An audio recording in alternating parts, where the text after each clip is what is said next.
De Fernando Ortiz Proal.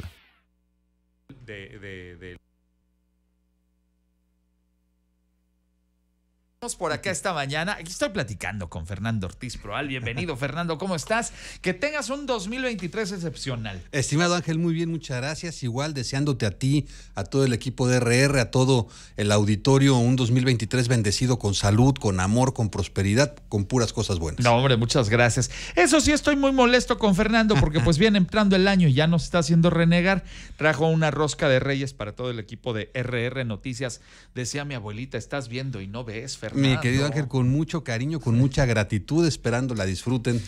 Y a ver quién se saca el monito. Híjole, para los tamales. Pues ojalá que sea Tere Garay, para que nos invite a todos, ¿de acuerdo? Qué gusto saludarte, Fernando. Bueno, pues la verdad, yo siempre lo he venido diciendo estos días, los arranques de año en los terrenos informativos son un poco complicados porque apenas hay una dinámica. Pues este año, la verdad es que fue sui generis, porque ya desde el primer día del año traíamos noticias frescas. Así es, Ángel, en el pasado era complicado, ¿no? Tener temas para iniciar el año. Ahora la verdad es que con lo compleja que es la política, no solo a nivel nacional, sino también internacional, sí, y con todo el intercambio de información en tiempo real que se tiene, pues todo el tiempo hay información, todo el tiempo hay noticias, todo el tiempo hay temas. Ha cambiado la manera de apreciar, me parece, los acontecimientos. Hoy prácticamente en el 80% de los casos, Ángel, cuando algo pasa, tenemos la imagen para verlo, ¿no? Es como verdad. Lamentable accidente del vendedor de tamales, sí, señor Jorge Claudio.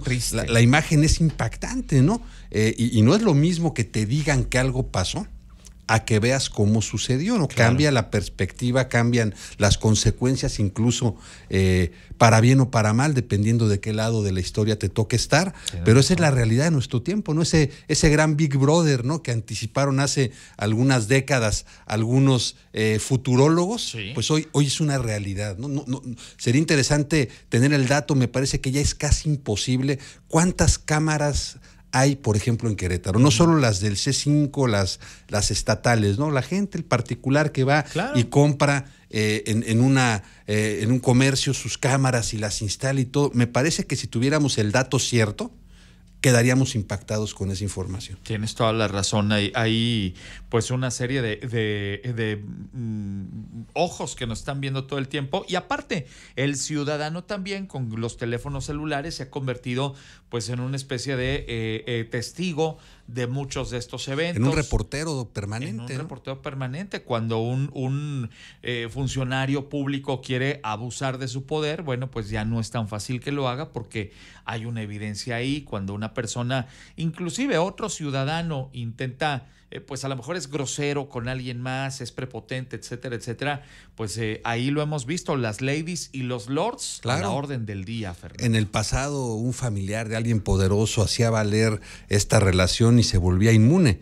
Hoy un familiar de un poderoso pretende hacer valer esta relación ante un acto indebido y el poderoso pierde el cargo. Claro, sino que le pregunten al extitular de la Procuraduría Federal del Consumidor, su hija quiso dizque hacer valer sus palancas y así le fue, pues salió bailada la hija y salió bailado el papá también. Que eso es bueno, y mira, lo acabamos de ver también, Ángel, el tema, por ejemplo, de la Corte, que fue uno de estos temas espinosos con los que arrancamos el año. Sí. Si somos honestos, la sucesión, en particular en la Suprema Corte de Justicia de la Nación, fue muy tersa. No hubo tema con la sucesión.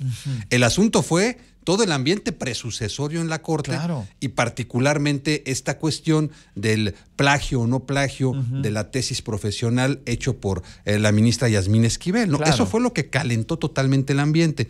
Al final, los dos grupos de poder, de interés más relevantes que coexisten ahí en la Corte, que eran por un lado, pues el que encabezaba el ahora expresidente Arturo Saldívar y que impulsaba a Alfredo Gutiérrez Ortiz Mena, y por otro lado el de Yasmín Esquivel y la gente que había llegado al cargo ya recientemente y que se identifican con el gobierno actual, se quedaron como el perro de las dos tortas. Y mira cómo la justicia tiene sus caminos, ¿no? Porque al final la ministra, que como tercera en discordia ante esta situación queda como presidenta de la Corte, es una mujer discreta, preparada, de carrera judicial, con Salida antecedentes de académicos. meritocracia, justamente. Exactamente, la verdad, el mejor perfil que no hubiera ganado de otra manera porque no tiene el impacto político que tienen los otros dos en los grupos de poder que existen o coexisten en la Corte. Tienes razón. Entonces, al final, ¿quién ganó? Ganó la justicia, Ángel. Porque sí, quien preside la Corte sí le imprime su sello a la presidencia. Y, por ejemplo, estamos viendo que termina una presidencia muy protagónica. Sí. Bueno, porque así era el personaje, ¿no? Sí. Le gustaba, ¿no? Sí, ser él, sí, estar, aparecer, acercarse al poder. Y hasta hacer sus TikToks, mano. Jugar a la política, ¿no? Yo espero que con esta ministra Norma Lucía Piña se recupere una corte discreta, una corte que hable a través de sus resoluciones y no a través de los ministros. Durante muchos años se decía que los jueces hablan a través de sus resoluciones. Por eso tú recordarás que nunca daban entrevistas, ni se les buscaba, ¿no? Incluso era mal visto que un juez estuviera ventilando un tema antes de emitir una resolución, claro ¿no? Las sentencias, se dice, no son opinables, son acatables, ¿no? O sea, su capacidad y su compromiso jurídico son el que resuelve la controversia. Esperemos que hoy regrese eso, que la Corte hable a través de sus resoluciones. ¿Quiénes pierden? El presidente. Bueno, pues era evidente que él estaba empujando a Yasmín Esquivel. También pierden los del otro lado, que era evidente que empujaban el otro proyecto. Por supuesto. Pero al final gana la Corte y eso es muy sano. Uno de los elementos que se toman en cuenta, Ángel, para la calificación de democrática de una nación es precisamente el grado de independencia efectiva de los poderes de esta nación. Y el equilibrio que puedan generar también y los pesos y contrapesos, ¿no? Exactamente. Entonces me parece que ante un presidente que, aunque le quedan solo 2 años, pero es un presidente con mucha popularidad y mucha fortaleza política, que haya una corte que no se meta ese juego, que se dedique a impartir justicia y que trate de hacerlo bien, es muy sano. Porque a las vencidas, políticamente hablando, la Corte nunca le iba a ganar al Ejecutivo. Digo, por algo somos un régimen presidencialista, ¿no? Sí. Porque también eso es lo que me sorprende, amigos. Son las 7 de la mañana con 41. Estamos platicando con Fernando Ortiz Proal, de regreso en este 2023 con ustedes. Y pues era algo que yo también planteaba el día de ayer. O sea, ¿de qué nos sorprendemos si en realidad la Suprema Corte de Justicia de la Nación, en los estados presidencialistas que vivimos durante décadas en este país, pues eran también un apéndice y una oficialidad de parte, si tú quieres, desde el Poder Ejecutivo? Ahí se ejecutaban muchas cosas de lo que se pedía desde Palacio Nacional, o bueno, desde Los Pinos, pues, y también en la Cámara de Diputados. Hoy ha crecido esta percepción justamente de que tienen que ser poderes equidistantes y también que sean pesos y contrapesos, pero pues para todos aquellos que decían, es que la Suprema Corte, el ministro Saldívar, luego parece que pues se dejaba influenciar por lo que pedía el presidente de la República. Decían, se pliegan los mandatos presidenciales. Pues son tal la novedad está en que en Morena dijeron que nunca iban a hacer eso, que ellos iban a ser distintos y no lo han sido, pero en realidad no hay nada nuevo bajo el sol. Claro, la reforma más importante en materia judicial en este país, Ángel, se hizo en el año de 1994, cuando de ser 21 ministros pasan a ser 11 ministros. Es cierto. Llegan ministros nuevos. Me parece que, si mal no recuerdo, únicamente 1 o 2 ministros permanecen de esos 21. O sea, fue un golpe de timón en la vida interna de la Suprema Corte de Justicia de la Nación. Y hay que felicitar a Ernesto Zedillo porque lo hizo de manera muy inteligente cuando pudo haber hecho algo que le beneficiara como presidente, claro, ¿no? Y curiosamente, la ministra nombrada en aquel entonces mujer es Olga Sánchez Cordero. Claro. ¿No? Por el presidente Zedillo, priista, en fin, ¿no? O sea, como la vida política es como la energía, no se crea ni se destruye, solo se transforma, estimado Ángel. Pero bueno, vino un cambio importante, se crea el Consejo de la Judicatura Federal para quitarle a los ministros la administración del Poder Judicial. Permanece en el control el presidente de la Corte. La calidad de presidente de la Corte te hace también titular del Consejo de la Judicatura Federal. Es el punto de unión entre los dos órganos, el órgano de Procuración de Justicia y el órgano de Administración de Justicia, perdón, de Administración de Justicia y la parte administrativa propiamente dicho. Se crean las 2 salas con 5 ministros cada una para darle más agilidad, que las votaciones fueran más rápidas, que los asuntos supuestamente se tramitaran de mejor manera. Sí. Se crean las acciones de inconstitucionalidad, las controversias constitucionales. En fin, fue de veras una revolución en materia judicial importante. Es verdad, sí. Pero bueno, vemos cómo a la fecha, independientemente de los avances normativos que puedas tener, la ambición humana y la incapacidad para tramitar estos asuntos internamente hace que se vuelvan públicos y que se politicen las instituciones que no deberían politizarse, ¿no? ¿Cómo nos gustaría que la Corte de repente hubiera una elección unánime, ¿no? Entonces, no, elección de la Corte, sí, pero todos estamos de acuerdo en que el mejor perfil es el del señor ministro Ángel Solís y él va a ser quien nos presida.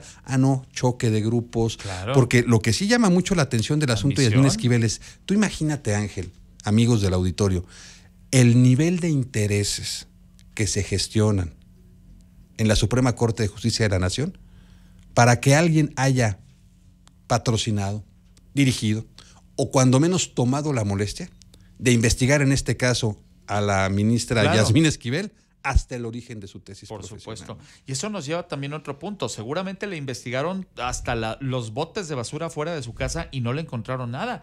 Y lo único que le pudieron encontrar fue el asunto de la tesis. Pero decía yo, el señor Guillermo Sheridan, quien casualmente descubrió este asunto, dio a conocer este tema del plagio, en el asunto de la tesis.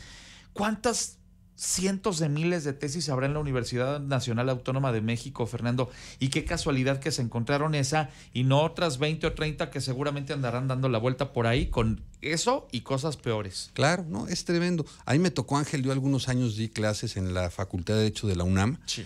y tuve la oportunidad de participar en algunos sínodos profesionales. Y en uno de ellos me tocó algo muy curioso, ¿no? Que llegó uno de los sinodales muy seco, maestro, que era siempre muy afable y todo muy seco. ¿Cómo están? Y nos pidió, a él no le tocaba en el orden, él presidía, me dijo, quiero ser el primero en cuestionar. En cuestionar al sustantes. Sí, maestro, ¿cómo no? ¿Y sabes qué le dijo? Después de saludarlo, él dijo, qué mala suerte tiene, compañero. Porque ese trabajo se lo fusiló de un libro mío. Pácatelas. Y bueno, ya te imaginarás, hasta el final obviamente no acreditó el alumno y efectivamente, qué mala suerte tuvo. Yo no sé si habría que aplicárselo a la ministra, qué mala suerte tuvo de que alguien se percatara, se diera cuenta, pues de lo que había pasado hace tanto tiempo. Pues sí, lamentablemente así fue esta circunstancia, pero como dices tú, ¿de qué nivel serán las cosas que se manejan en la Suprema Corte y cuántos intereses hay al respecto que alguien patrocinó, financió, diseñó? Hubo una autoría intelectual, es evidente que hubo una autoría intelectual para poder tronar a la ministra, como efectivamente sucedió, pero ahora sí que, como decía el Chavo del Ocho, sin querer queriendo, lo refieres muy bien, Fernando. Quien ha quedado ahora como presidente de la Suprema Corte, la ministra Piña, pues puede generar cosas interesantes ahí desde el máximo tribunal del país. Claro, y sobre todo lo dota de autoridad moral, Ángel, que hace mucha falta en una institución que imparte justicia, que quien la encabeza brinde autoridad moral a las resoluciones que se emiten. Es muy importante, ¿no? Como lo es, por ejemplo, una institución de protección a los derechos fundamentales, el tema en estos órganos que al final van por la justicia y por defender los derechos del individuo frente al aparato estatal particularmente, es muy relevante que quien esté al frente tenga la autoridad moral que hoy tiene la Norma Lucía Piña, la ministra, que ojalá conserve. Llega con un enorme crédito en esa cartera y ojalá que lo mantenga. Dicen, ojalá sea lo suficientemente política como para mantenerse apolítica. Ojalá que así sea. Vamos a ver, como dices tú, pues la personalidad de quien preside justamente la Suprema Corte permea en el estilo de hacer las cosas. Vamos a ver cuál será el estilo de la ministra Piña. Esperemos que bien, estimado Ángel. Fernando Ortiz Proal, mira que si me sale el muñequito en la rosca, vamos a tener que ir a Michas con los tamales. Aquí estoy para los tamales del atole. Fernando Ortiz Proal, gracias por estar aquí de regreso. Bienvenido, que sea un 2023 muy próspero, con mucha salud y muchas cosas buenas. Muchas gracias, estimado Ángel. Y ya para acabar, decías hace un rato al aire que ningún político hace nada gratis, ¿no? Y quiero citar a un amigo que decía que el último queretano que hizo algo desinteresadamente. Se llamó Juan Antonio de Urrutia y Arana y fue quien hizo el acueducto, ¿no? Entonces, bueno, pues ahí sácale cuentas, vamos como para 300 años. Y se dice que también algún ¿no? interés tenía, ¿verdad? Dicen por ahí, pero eso no lo podemos platicar aquí. Mi estimado Fernando, qué gusto saludarte esta mañana. Igualmente, Ángel. Fernando Ortiz Proal con ustedes el día de hoy. Son las 7:48. Regreso enseguida contigo.